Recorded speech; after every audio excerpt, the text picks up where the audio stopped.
Hello, good morning, good afternoon, good evening, wherever you are in the world. Welcome to the Celtic Down Under weekend review. My name is Anthony Maguire, and I'm joined, as always, by Paul Massey as we look at Celtic 3, Rangers 3, 5-4 in penalties. We win and lift the Scottish Cup, the League Cup again. Apologies for last week. We should have been on air, but I had a bit of a family emergency, which has been resolved. But that unfortunately meant I could not be in front of a microphone last Monday night. So apologies for the short notice on that one. If you're wondering where we were, we did intend to be here, but unfortunately we're not. So we're back after a hectic 24 hours, Paul. You and I were both at the Perth Celtic Supporters Club. Fantastic evening. A few pre-match bevies at Dirty Nelly's across the train tracks in the Perth CBD. I had a chicken parma, and you had a munchie box? Spice bag. Spice bag. And, certain amount of pints consumed, waiting for that nervous 1 hour before the game kicks off. Some wonderful tunes, good atmosphere, and obviously super happy to get the result in the end. Although it just took a little bit longer than I would have hoped for, because obviously I was working today, so it would have been nice to be in bed an hour earlier. But all's well that ends well. Paul, let's just start. We'll rewind a little bit. And how was your weekend in the lead up to the League Cup final? Yeah, the weekend was pretty tame until obviously yesterday, when it was far from tame and a lot less straightforward than we would have hoped for. Obviously it was a 11:30 p.m. kickoff here in Perth, so a long day, kind of just wishing the hours away to kick off. Potted around in a few jobs in the morning, and then just sort of hoped we could get the hours done. Managed to sneak in an hour of a nap, which was needed since it was like 4:15 a.m. before I rolled in. And then back up again about 3 hours later to walk the dogs and at least show face on a few work meetings today. Not exactly firing on all cylinders first thing this morning, rather understandably, but certainly had a spring in my step, mentally, if not physically, on the back of what is a fantastic result. Obviously not exactly how we would have hoped, but it's a cup final, and all that matters is we win, and we've done it again. Hail to who's the snitch? Hail to you, sir. Look, I had a little quick getaway to Brisbane in the lead up to the game. So I had a few days R&R, so I was just sort of sitting by the pool, and it was very relaxing and just what I needed. But that did give me a bit of time to think about the game. Just normally I'm working up until the day before the game, and it's like, all right, we're at the cup final tonight. All right. And then you start thinking about it. But I had a couple of days up my sleeve. So I sort of sent you a message, I think it was on Friday. It's going to be a scrappy one goal affair. Like, we're not going to do this. We're not going to do this at a canter. Like, they're going to really play negative football and drag us into it. And then add into that the swirling wind that was over Hampden for pretty much the whole match, where 1 minute it was blowing one way and the next minute it was blowing the other. It really didn't, unfortunately, make for quite a conducive game of football, factored in with Philippe Clement's tactics to try and stifle our play. And obviously he's had a few goes at it already this season, and not really, in the last season and a half, he's not had a chance to sort of really lay a glove on us. But he obviously managed to sort of put the clampers on a wee bit. I suppose team lineups, unchanged team from the match during the week, Paul. There wasn't really any sort of major surprises there for you. Obviously, Luke McCowan being cup tied opened up a place for Luis Palma on the bench, who still never featured, but he was on the bench. I guess question marks around Alistair Johnston's fitness. Obviously, he was pulled up sore from the midweek European endeavours, but obviously he ruled fit in the end. And then the other question mark was maybe Alex Valle or Greg Taylor. And I suppose the other one's your midfield three, obviously opting for Bernardo over Arnie Engels. I know we spoke about it before the game yesterday, Paul, so had plenty of time waiting for the game to start. But for our viewers and our listeners, how did you feel about the team lineup? Any major sort of shocks or surprises for you? No, the short answer is no. I expected us to go with the same team. Not necessarily thought we should go with the same team, but I sort of expected that would be how it went. Obviously, in the press conference, Brendan Rodgers said everyone was fit, and so therefore AJ gets the nod. If you assume he is fit, then he's got to start. He was extremely disappointing and never really looked at it, and obviously eventually went off. The midfield, you mentioned, Bernardo got the nod. For me, it wasn't really Bernardo's wasn't in question. It was based on form. It was probably Rio Hatate, who was probably the one that may have potentially dropped out for Engels. And really, that was a decision between Engels' engine and Hatate's craft. And given we thought they were probably sort of stifle the midfield and try and make it difficult to play through, which is exactly what happened. Obviously, Hatate got the nod in the hope that he could, carve them open and produce something. So, you can see the rationale for that.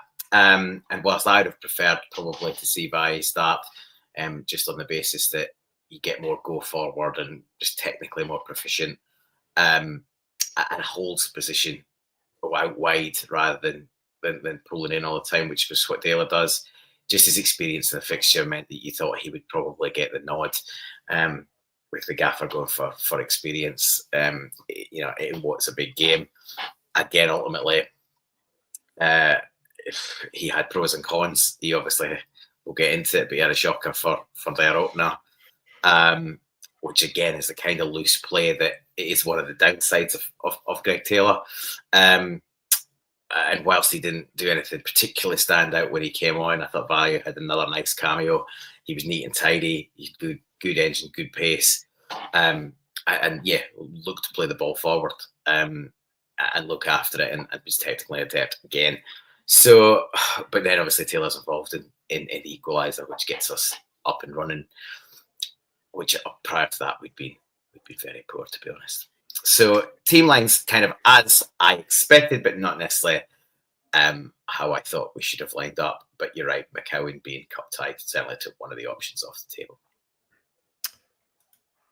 Jerry Burns is saying, how do we do, lads? That was a nerve-wracking watch yesterday. Yes, I do think that the only way I got through it, because I was about 7 pints deep when it really started getting a bit nervy. So that's probably a good traumative effect there. Otherwise, I probably would have been kicking every ball in the club watching that match.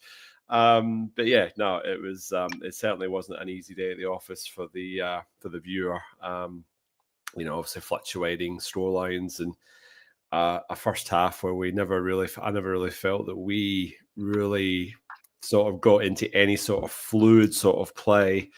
I had a quick watch of the highlights just before I came on air just to refresh my memory. But apart from the one sort of breakaway with Kuhn, where he started the ball trapped under his feet and couldn't really get a pass away, and Kyogo with his sort of shot he took first time, and it was an easy save for Butland. I mean, really, they were the two quote-unquote chances that we had in that first half. And, Rangers obviously set up. Is there anything in their lineup, Paul, that sort of surprised you? Because, I mean, I'm going to be perfectly honest, like, I watched the Rangers game first half about 3 or 4 weeks ago, but I wasn't really paying too much attention to their actual lineup. But there's a few names in there that haven't played or started against Celtic previously, like, Igamani, Barami, I can't say his name, Bergerami, played in number 10. And then just sort of shuffling the pack. So Hadji on the left, and then Diamondi sort of in that sort of midfield three. So no place for Conor Barron and some of the other sort of culprits that you've sort of seen in that lineup before. Is there anything to sort of when you look at their lineup, you think? I mean, obviously we had nothing to fear because we were absolutely creaming the league and they're all over the place. But Was there anything that you sort of identified early on that was hurting Celtic, particularly because we never got going really, like that whole first half? Yeah, no, they didn't. Well, they obviously flooded the midfield. Technically, you call it a 3, but Hadji and Journey weren't holding particularly wide positions. They were playing that more narrow and only really getting into wide areas when they got the ball on their side. So really, they sort of swamped that midfield, and even with Taylor in there, it's 4 versus 5 basically. I thought they were, to give them some credit, and it's not very often you'll hear me give them credit.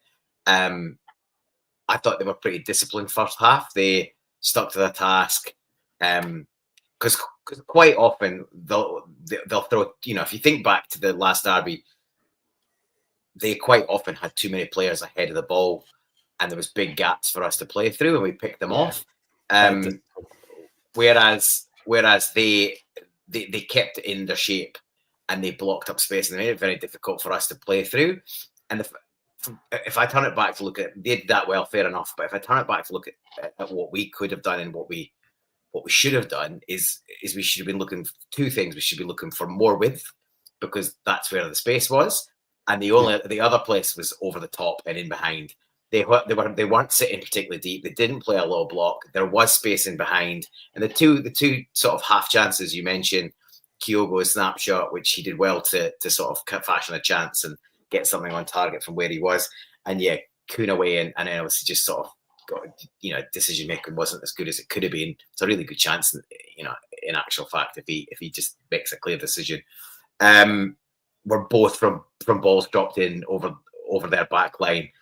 We've got pace to burn, and it was just massively frustrating we didn't do more of that. It was, we know we've got pace up front. We know that they've got Balogun playing, who's 36, 37, Propper's getting on for, I think, a similar kind of age.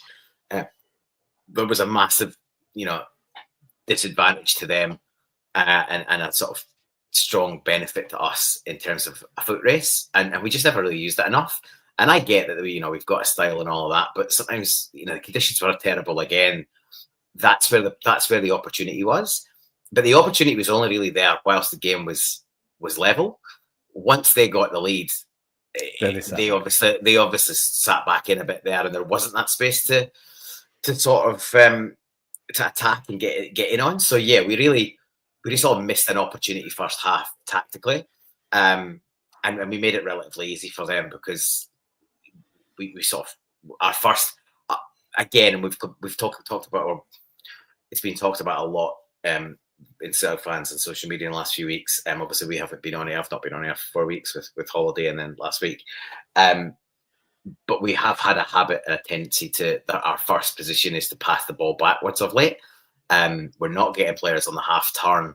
We're not getting heads up, and forward pass has been the first thing, which again is another reason why I like the cut of Alex Vaille's jib, because he does want to play forward. And even Hatate, who's usually brilliant on the half turn, hasn't really been getting into those pockets of space and making those moves. Although he grew into the game, he was arguably one of the best players on the pitch in extra time. But it took a long time for him to get going. So yeah, I think we, some credit to them, but I just didn't think we were at it, and I didn't think we were tactically smart. But overall, if you've got multiple players, like more than a handful of, at least a handful of players nowhere near top marks, you're going to struggle even in a cup final. A cup final, it's a leveler, because they have nothing to lose. I mean, it's not the league where they're 10 points behind, and even if they beat us, they're 7 points behind. This is to lift a trophy, so there's always going to be tight. And I think you said it, Paul, before the game, that since 1960, whatever, every cup final's everyone's been settled by 1 goal. So I mean, we're going in thinking, we're going to pump them, but the reality is that it's usually a moment of brilliance. It's 1 goal here. I mean, last season it was obviously Adam Ida and Bernardo that they got as the winner, and that was late in the game. So I mean, it just, these sort of cup finals, I mean, it ends possible, but like I said, Hampden, swirling wind, didn't help us. But you're right, and they were disciplined. They had the three midfielders sort of crowding out our midfielders, forcing us to pass the ball back. I don't think I've ever seen Rio Hatate pass the ball back so much in a half of football. Like, honest to God, like, usually he's the one who turns and gets the ball moving forward, but he just kept playing it back. And the more I saw it, I went, oh, this is not good signs. Like, this is not how we build up play. And then on top of that, you had Alistair Johnson slipping all over the place. I don't know what studs he had in, but he had a pretty awful half by his standards. I'll call a spade a spade. He didn't have a good game. And then obviously Greg Taylor had a few errors in him. He was slipping over, and obviously his error leads to the first goal on the fourth round up at the 40th minute. So Mahesh has sort of just made a comment here saying that all Rangers 3 goals came from poor defending. Well, I'll make a bit of a case for the third goal, but yeah, I sort of he said definitely the first one, the second one definitely defensively we were poor, and then he's questioning the replacement of Trusty with Scales. It's a bit of an interesting one, Paul, because I assumed that Trusty was injured or must have picked up a soft tissue or something. I mean, obviously, we had no halftime commentary or whatever. We were just gathering our thoughts and getting another pint in. But you assume that when you're making a substitution of a centre half, the only way that centre half's coming off is either he's had an absolute mare or he's injured. And Trusty didn't play bad in the first half, but from what Brendan Rodgers was saying post-match, he was saying, no, I wanted to change it. I wanted to bring Stales in. And in fairness to Liam Stales, like I thought he I'm getting ahead of ourselves here. I'm sort of talking out of sync, but I thought he was fine. In those situations, Liam Stales is pretty good because he just has his head on everything and he's very hard. And obviously, we'll talk about the so-called penalty shot a little bit later on. But apart from that, I thought he acquitted himself well. And I think you said it as well, Paul. Like he's also an aerial threat for set pieces as well, which you're thinking, well, we've gone pretty much half football without really creating a real chance. So maybe a set piece would be the way forward. But I suppose the first major talking point is their goal in 40 minutes because Greg Taylor loses possession, slips over. I'll take it. I'll send it over to you, mate. Like, just talk us through it, and is that could we have done anything better? I mean, we almost thought maybe there was a chance of a sniff of offside the first time we saw it live, but that was wishful thinking. It's schoolboy stuff, really, and I can see some of the guys in the comments saying it's schoolboy stuff, and we do something regularly that we were always taught as schoolboys you don't do, which is play it square across your box. We do it all the time, right? That between Trusty and CCV is a regular thing that happens, but usually there's lots and lots of space to do it, and it's quite comfortable. For some reason, Taylor found himself the deepest lying player, and he didn't have a square option really. Like I think he was trying to shuffle it across. Potentially to Trusty, but the angle wasn't really there, and because they are in a good shape, there's nobody in front of him immediately available to receive it. But I think AJ's quite high up on the other side, so he hasn't got that option either handy.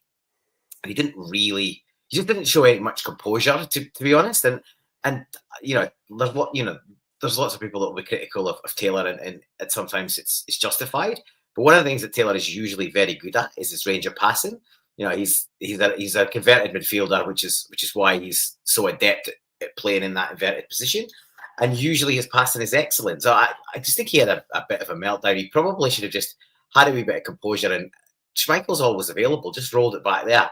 But yeah, he plays a poorly executed pass, and Brajami just he anticipates it and he holds his line and then jumps it. And pounces and he gets on it, and he slips Gamani in, and he should probably do, but he probably should score.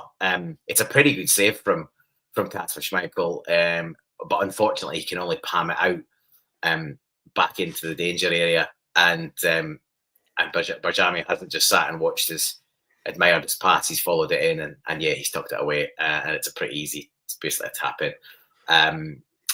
So yeah, it's disappointing because it's such a poor mistake. And it kind of felt a wee bit like the CCB own goal against Bruges. It's just uncharacteristic and daft. And, whilst they were probably the marginally the better side first half, they never really threatened us. There was nothing. And I was having a bit of a chat with another group chat at halftime where, there was a general bit of bedwetting and meltdown that, they were much the better team. And I said, like, hardly. Like, there wasn't really much clear cut that they carved out. We dealt with everything. They stifled us. They stifled us. So they stopped us from playing our natural game. And basically, Bajrami was basically hanging out there waiting for us to make a mistake. And he's latched onto that one, and they got their goal. And that was their game plan. Fair play. They went 1-0 up. But it wasn't through them creating chance after chance after chance. They weren't peppering our box. We weren't having to do last-ditch defending, blocking shots, whatever. Like, it really wasn't one of those games. It was a game really devoid of chances. It was really just sort of like that sort of ping pong between sort of 18-yard box to 18-yard box, really, or even a little bit further in. But it wasn't like at 3 each. But like, I think there's probably only 6 or 7 real good chances in the game, if you know what I mean. Like, it wasn't like spurned opportunities. I mean, all right, they have one in the second half in the 50th minute that could have made it 2-0, and we'll touch on that in a minute. But apart from that, realistically, we kept them quiet. Like, they brute forced their chances. We made mistakes, should have defended better. But I agree with you, Paul. I wasn't sitting in that game going, oh, they're all over us. They're stopping us from playing, and we weren't playing well, and we had too many players off the boil, especially in the first half. But when we actually played, and for about 15, 20 minutes in the second half, we looked a different team, and we scored our 2 goals. We're 2-1 up. Thinking, fuck, where's this been the whole game? Like, a little bit more of this, please. And then we probably took the foot off the gas at 2-1 a little bit and fell back into the old trap of passing it square, passing it back. And this thing with Greg Taylor is that I think Maesh makes a really good comment here. And he's saying that, had Taylor been more positive in that moment and played the ball forward, then he wouldn't have got caught on it, and it wouldn't have been a turnover. And I agree. I think we fell into the trap in the first half as a team, just playing it safe, not willing to take the chance on the turn and trying to like maintain possession. Like, our possession stats were 55-60% over Rangers, but not doing anything with it, because you're just literally going from centre half to centre half, out to the fullback, back out the centre half again, and that doesn't get you very far. And I think, my old man sort of commented on it a couple of weeks ago when I was talking to him about this, and it's probably the one aspect of Cameron Carter-Vickers' game that he could improve is to actually distribute the ball a little bit quicker himself. Like, he does have a tendency to take a touch, look up, slow the play down a little bit, whereas if he was just a little bit more like take the touch and then pass it straight away out to AJ or Kuhn or whoever the midfielder is that's showing, then you just get the ball moving a little bit quicker. But I'm not taking it away. He's probably the best centre-half we've had at the club since Virgil van Dijk. But if we're being hypercritical and analysing situations where we get stifled like this, it just is an utter importance that we're moving the ball as quickly as possible, and we just weren't. It was just very, very passive, and that's what, like I say, that was in part what led to them scoring the opening goal. And who's the snitch just sort of sticking up for for Taylor, and Taylor's a whipping boy in the Celtic support. He is we've had them all through the length of time. We've always had a team. There's always a player who cops it. Like James Forrest had that tag for a number of years. There's players who just, you generally they're Scottish, so the foreign players tend to get away with it, but Scottish players tend to be held to a different standard to a certain degree, rightly or wrongly. But I think that goal was probably more of a symptom of how we were playing as a team. He slipped over and he made an individual error, but the mentality of that team in the first half was keep it safe, pass it back. And I've only seen the highlights of the Bruges game, but the game during the week, but same thing, like, a lot of possession, but nothing to show for it. So anyway, it's very absolutely similar to Zagreb. 2 passes. Zagreb, that's what I meant to say. too ponderous, wanted too much time on the ball, not moving it quickly enough. And when you're playing against opposition who are well set and well drilled, which both teams were, if you don't move the ball quickly, you find it very hard to play through them because they're organised and they've got their shape sorted. So yeah, it was a bit too reminiscent of what we saw in the week, to be honest. Sorry, you caught me mid swally there. No, that's okay.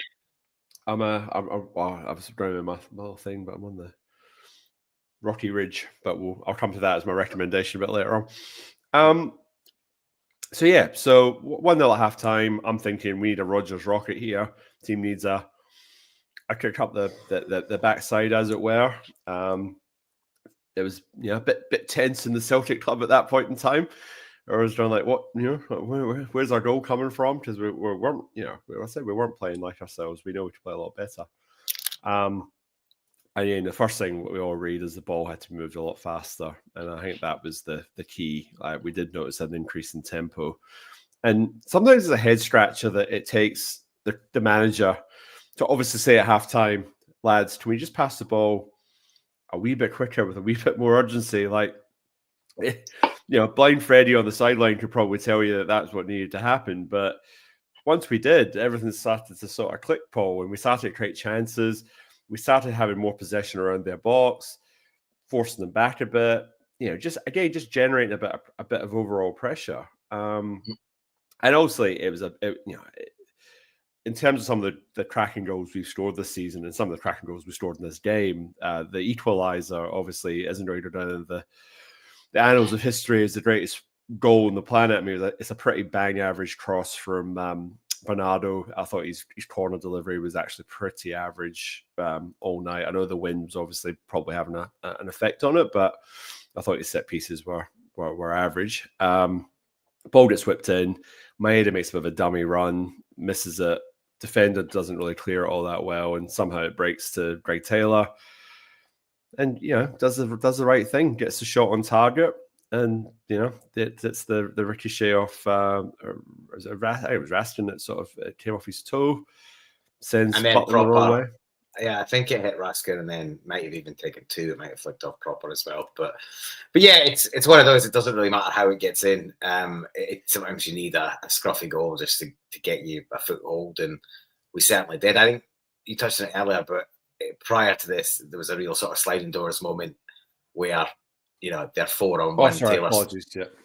Yeah, Taylor slipped. It was Taylor slipped for that one, and the first half, the goalie didn't slip. He just made a bad pass, but yeah, he slips in their half, and they counter, and it's 4-on-1 basically with CCV heavily outnumbered.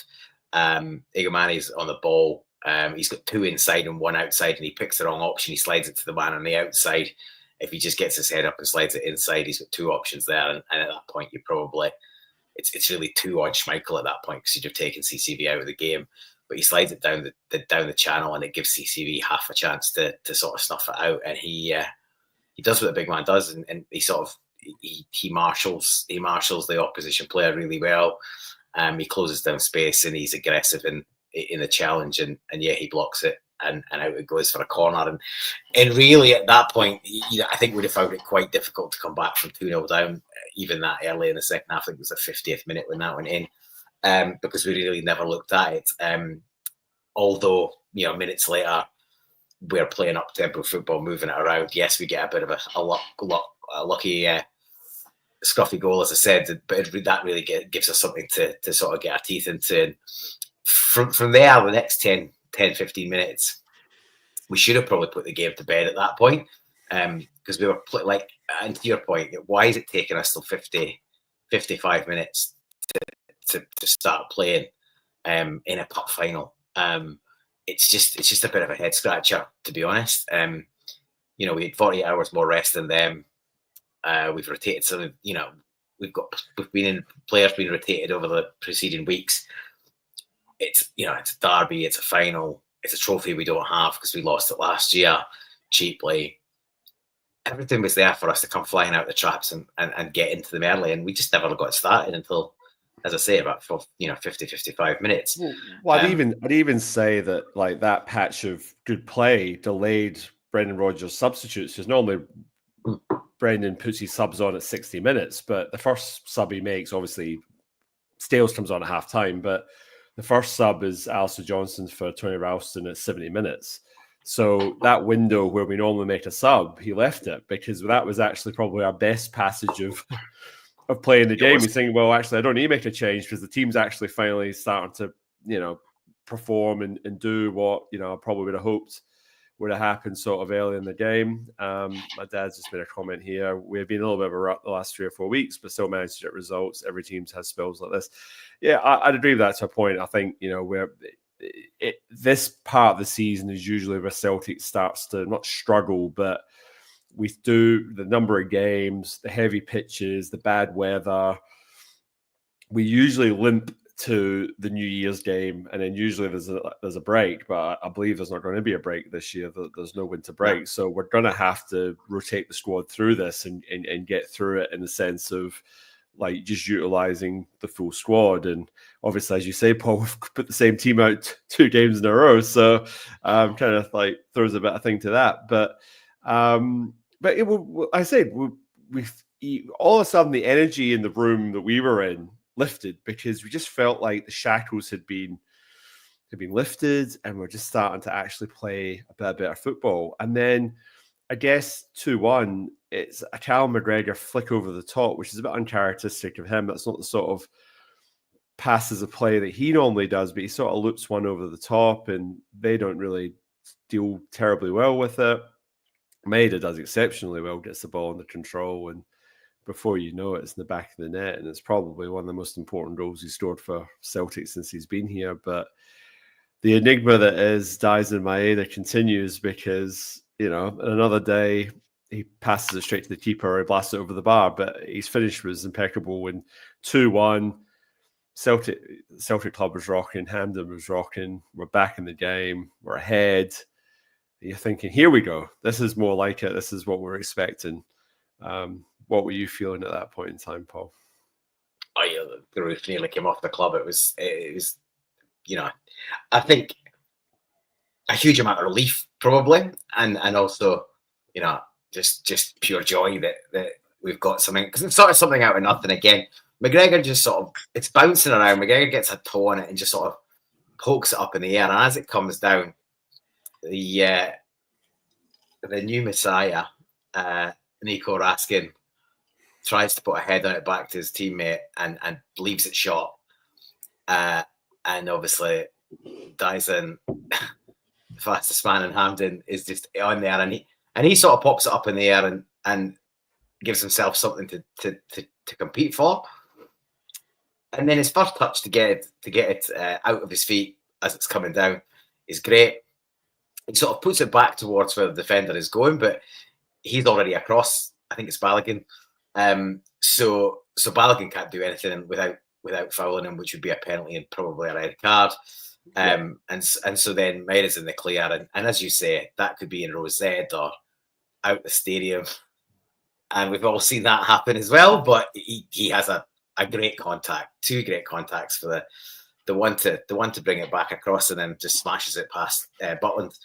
It's a fantastic goal, and it was the one bit of quality we'd really produced up until that point. It's on the hour, and it's really the first bit of proper quality, and it puts us 2-1 in front. And at that point, you can't see any real outcome other than Celtic going on and scoring another or maybe more, because our tails were up. You could see that they were a bit dejected. But we, as you say, we came off the pace again, and we gave them an opportunity. And I think, like can often be the case, we made those changes that you talked about, 70 minutes, 71 minutes, and then they scored in 75. So I think when you make those changes, there's just sometimes a bedded in period, and you are potentially a little bit vulnerable at that point, and that's what happened. We shut off a shot. They took a quick corner. We weren't switched on. They played it in.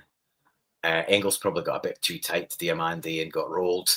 He's literally just on the pitch at that point.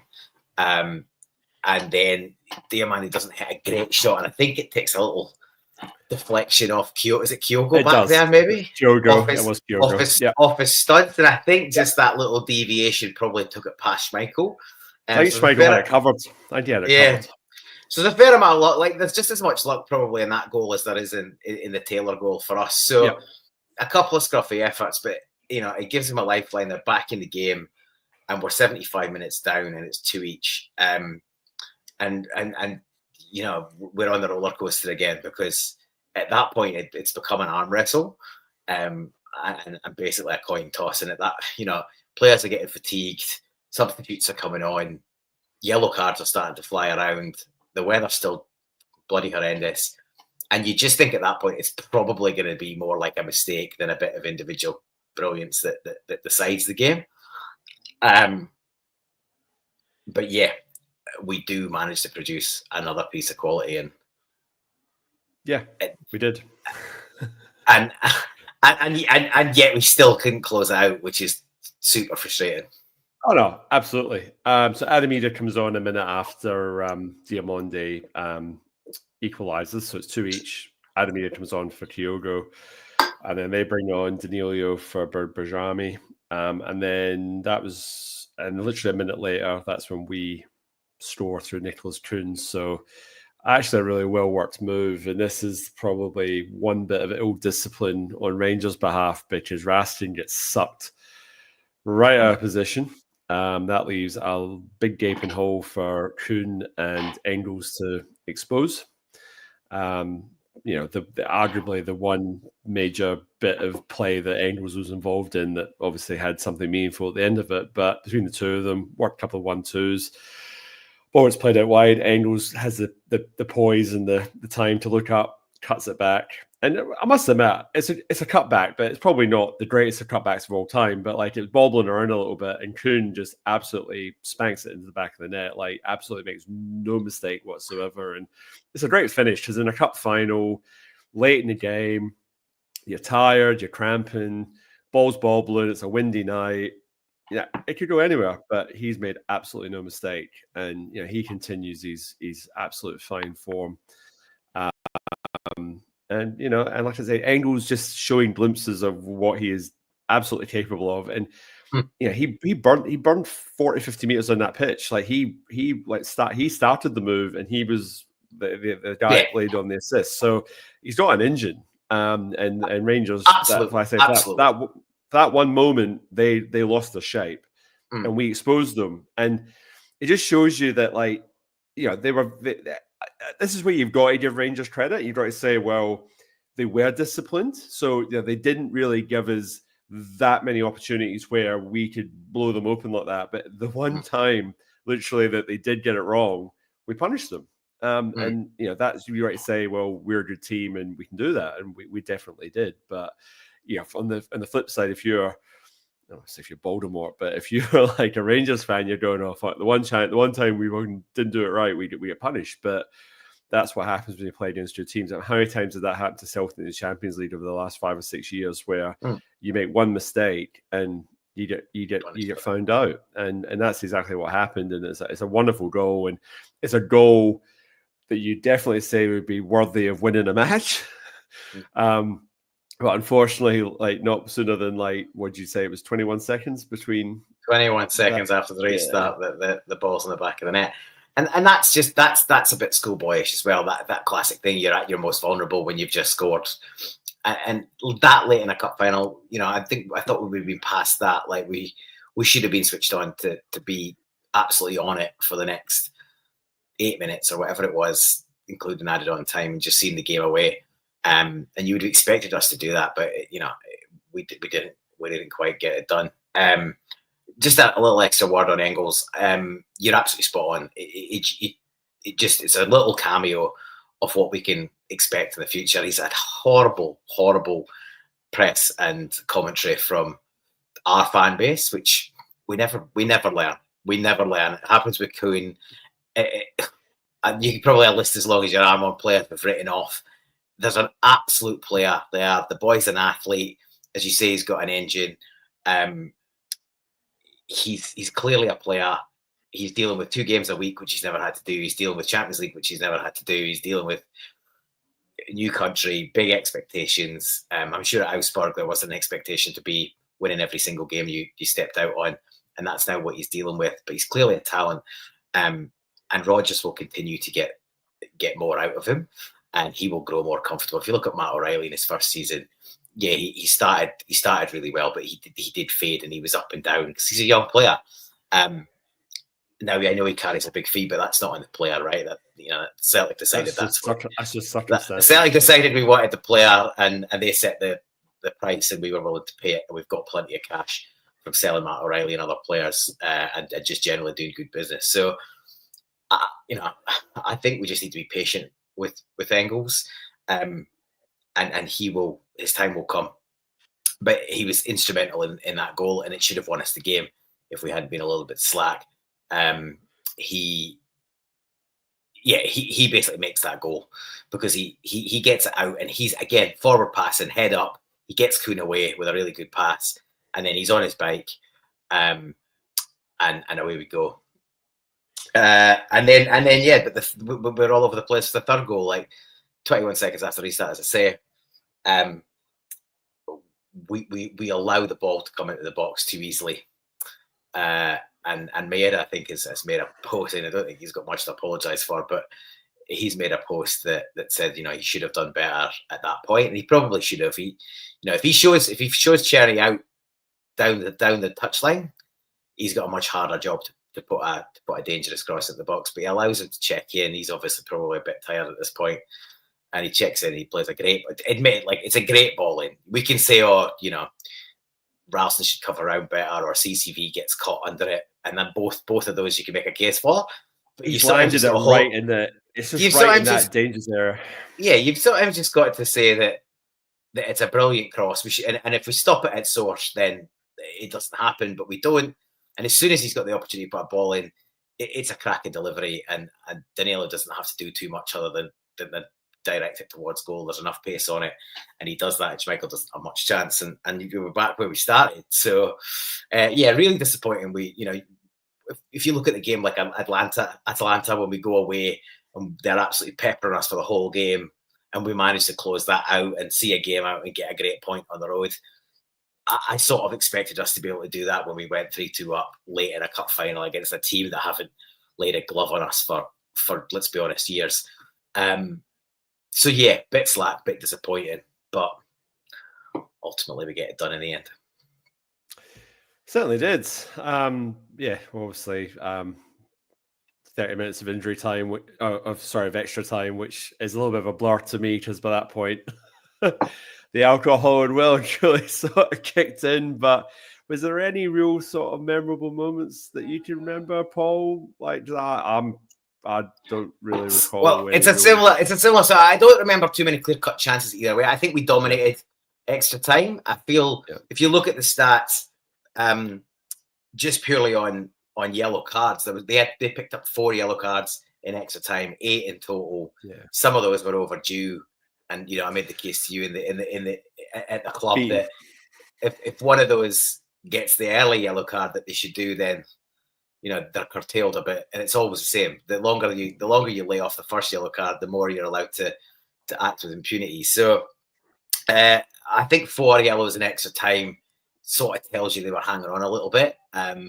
I got the impression that they were by extra time they'd given up on trying to score a goal to win the game. They were going to penalties. They were happy to hang on, try and get pens and see it out that way. Whereas obviously we were trying to find a winner, but by that point, players are spent, and it's hard to think of a time when you've watched attractive football in extra time. It rarely happens. Usually, it's scruffy, it's messy. People don't want to lose. So yeah, not too much of note, other than to say that we were probably the better team. As I said earlier, I thought Hatate really came onto a game, and he was sort of our best player probably in extra time. He seemed to grow a leg. Like he at one point he looked absolutely gone. Like he thought you'd have to take him off. Like he was limping, and he took a knock, and you thought that's him. He's done. Like, and then all of a sudden he's up again. It's like, all right. Like body language like would indicate that he was done, but like clearly he still had a little bit more to give. And obviously he was one of the penalty takers as well. So the fear was in by that point. I'm thinking, well, as long as he hasn't cramped up by, after 120 minutes, but again, competent penalty. Couple of things with the penalty shootout. I read today somewhere that Kasper Schmeichel has a 25% save rate, or basically saves one in every four penalties. Yeah. So basically in a shootout, you're thinking he's going to save at least one. He also was doing the mental games with every penalty taker. So he was like hovering over the penalty spot every time they got the ball. And he was like mouthing off and really trying to like wind them up. And interestingly, somebody pointed out that he was also quite close when he wasn't in goals and he was like basically Celtic was hitting the penalty. He was actually almost encroaching on the sort of like between the 18-yard line and the 6-yard line. So I don't know whether he was saying something to Butland or what he was doing, but he just was a menace. He was just obviously just trying to do whatever he could to try and eke out some sort of advantage for us. And obviously, in the end, Yilmaz was the one who didn't hit the shot cleanly enough, but still a great save. And he has to get down hard to his left to pull the save, and it's a strong hand, and that's ultimately the difference. And then just the steal of Daisen Maeda to hit the winning penalty, because again, he's one of these guys. He's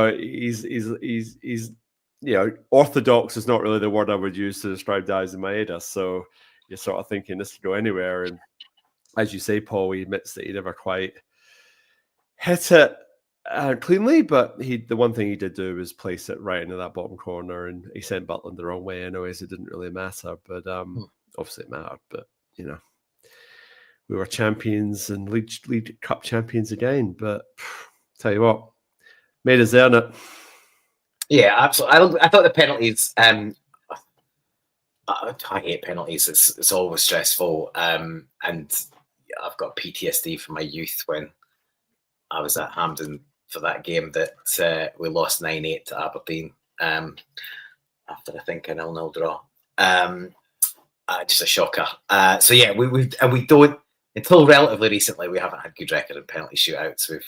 We've lost the majority until obviously we beat Aberdeen recently, and obviously again last night. But the penalties were really well taken from our side. Maeda, what more can you say about him? Coolest man in Hampden. Smiling, coming up on the last penalty with all that, smiling, just chilled. It's the way to be. It's the way to be.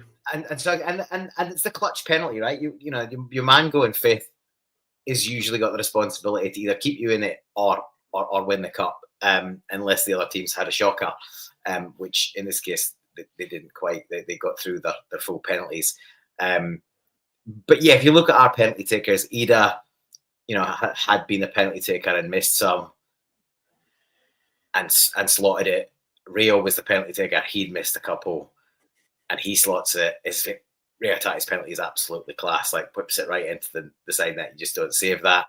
McGregor, he'd been on penalties in the past, and he's missed some, and he hits another cracker. So yeah, I think we did a good job on the pens.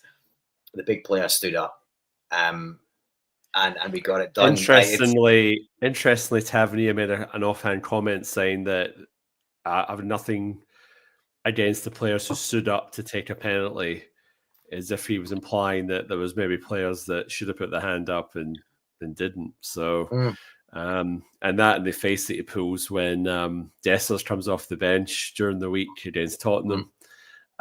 So yeah, interesting times over their way. And then on top of that, like he forces the Rangers team to stand there and watch Celtic receive their winners' medals and trophy, as if it's going to spur them on to like bigger and better things, even though they've seen it happen. Well, he's seen it happen like 19 times since he's been Rangers captain, like 19 or 20 times. Something like that. I think there was only a couple of them that actually stayed to. Yeah. Most of them had buggered off. Well, and if they had, well, you can. And all the Rangers fans had disappeared. I was going to say you can only say that they matched their fan base, because they'd done an excellent impression of plastic seats by the. I think By the time the trophy was that was Jerry McCulloch's line. He says the plastic seats. Fantastic. So obviously, trophy gets lifted. Fantastic. I had to go home and go to bed, but thankfully I had a little walk to sort of A, sober up, and B, release any leftover energy, because obviously watching that was, certainly tugged at all the heartstrings and everything. So it was just a lot to take in. But again, like I said, League Cup champions once again. Paul, we may as well just jump straight into man of the match. I had a bit of a think of this over the last 24 hours, and I think the three candidates that I could sort of safely say would be worthy winners are Cameron Carter-Vickers, Daisen Maeda, and Kasper Schmeichel. So I think I know which one of the three you're going to say, because we talked about it last night, but obviously you may have changed your mind in the last 24 hours. So who is your man of the match? Yeah, well, I guess you're right. They're probably the three top performers on the night. I think it's, in some ways, it's a hard one to pick because nobody was faultless. Schmeichel concedes 3 goals at the end of the day, although he saves a penalty and he's crucial in the shootout. Maeda's obviously at fault, partly at fault for the third goal, but scores a cracker and is ice cool for the penalty. And Carter-Vickers manages to close out 4 guys and keep us in the game, albeit he probably, his distribution could have been better. But yeah, for me, Maeda is the man of the match. As I say, it was probably the one bit of quality up to that point. And on another day, we should have probably put it to bed in the 90 minutes. So I'll give Daisen Maeda the man of the match. I'm going to go Kasper Schmeichel. I said it last night, and I've thought about it all day today. I thought I could definitely make a case to go with Daisen Maeda, because, I mean, scores a cracking goal, takes us 2-1 up, and to have the steal to score the final penalty that seals it and wins the cup tie. Absolutely, you could definitely understand him being man of the match. But for me, Schmeichel pulls a save in the penalty shootout. He does make 3 really good saves during the match. There was a shot from Czerny that had a lot of venom on it that he managed to sort of turn around the post. Yeah. There was the other one that, again, it came out of a funny angle and he managed to get a save on that. He did actually save the first goal, but obviously nobody was following it up. So for me, and then just his general sort of shithousery around the penalty shootout, like, you can never underestimate the mental games there, and he's done it all before. So in a penalty shootout, you really have to back the big man, and he came up trumps for us. So I think he's been my man of the match like 3 of the last podcasts we've done. But it's just obviously to talk to the point my dad made earlier, like, sometimes in parts of the season when you're not necessarily scoring goals for fun, sometimes it is built on the back of a defensive performance. And I think it's important to recognize your defenders when they have really good games. And for me, I thought he had a really sort of standout performance. So happy for it to be split this week between Daisen and Kasper, the friendly ghost. And sing off in the comments, guys. There's a few people start chatting away there. Who was your man of the match? Because I'm curious to see if we can get a bit of a consensus in the. Or if you thought someone else, by all means, give a reason. But yeah, I'd be curious to sort of know if what everyone thinks. Paul, we're kind of lagging a little bit. We're sort of the hangover / having to work today, the lack of sleep is probably catching up with us. So I will jump straight into your recommendations whenever you're ready, and we'll call it a night, I think. Yeah. So my recommendation is try and get more than 3 hours sleep after a cup final before work, which was not the case for me last night. I'm looking forward to a decent night's kip, but I've got kind of, my recommendation of the week is kind of sort of twofold and linked. So TV and music. I think I recommended season 1 of this probably last year. which was Bad Sisters on Apple TV, ensemble cast of talented female actors, led by Sharon Horgan, which is pretty dark and pretty funny. So yeah, season 1 was great. It's back. Season 2's out now. And then my music recommendation, album of the week recommendation, is the Bad Sisters season 2 soundtrack, which is PJ Harvey and Tim Phillips. Some new material, but also some pretty cool covers, including a cover of Joy Division's Love Will Tear Us Apart, which is pretty excellent. So yeah, they're my hand-in-hand recommendations of the week. Oh, and if you're in Perth or Australia generally, PJ Harvey is touring in March of next year. So yeah, if you're a PJ Harvey fan, jump on. I'm sure there might be some tickets available still for those shows. I am looking forward to that next year.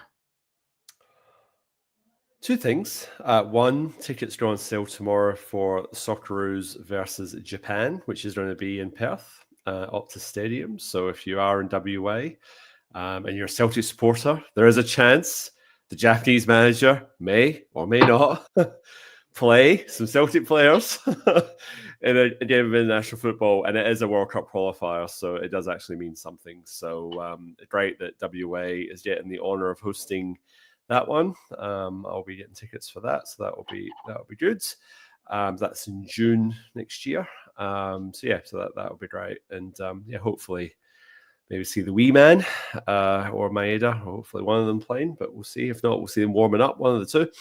And another recommendation I've got is I got a gift to my 40th birthday. So I got some craft beers, and we've got some really good craft beer joints in our neck of the woods, Paul. We've got some really good like bottle shops that sell, or off licenses that sell all sorts of beers. And every time I walk in there, I walk out empty-handed because I just don't know what to buy, because there's just decision paralysis. There's just too many choices. So my good friend Aaron got me some cans for hang on, get this right. My hands working the right way. Got me some cans which are based on Captain Planet. So Earth, Fire, Wind, Water, Heart. And then there's Captain Planet, which is the Gin Dong Juicy that you were drinking last night, Paul, or earlier this morning. So Rocky Ridge, doing a whole range, and I must admit the Fire one was really, really good. So I've had a couple tonight while we'll be doing the podcast, a little hair of the dog.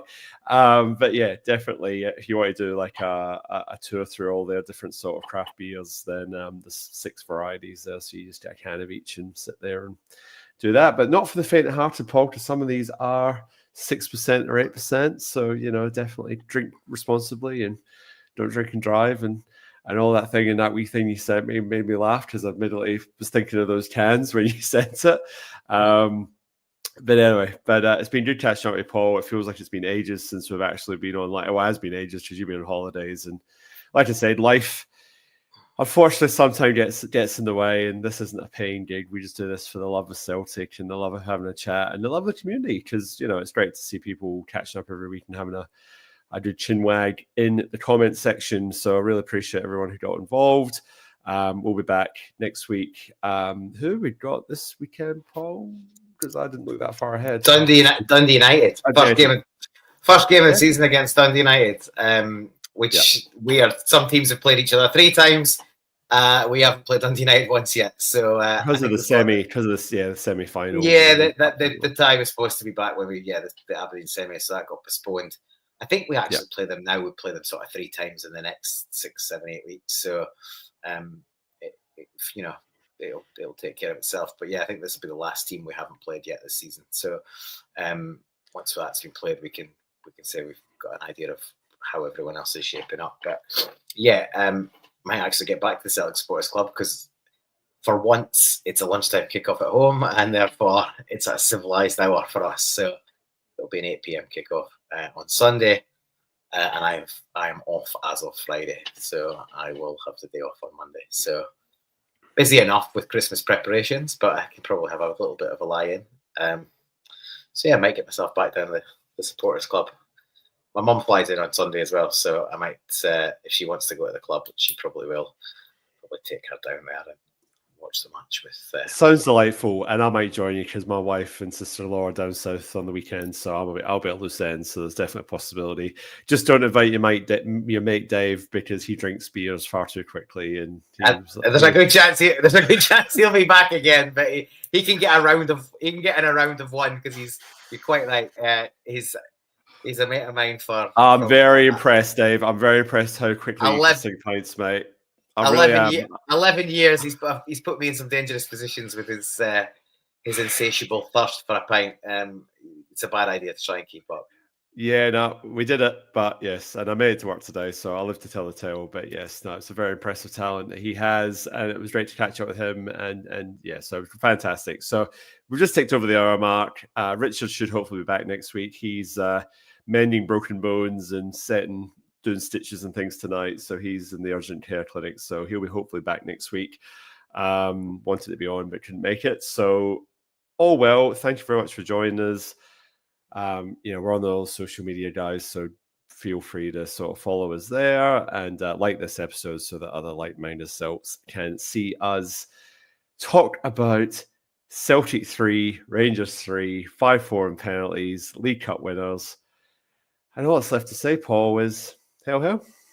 Hail, hail.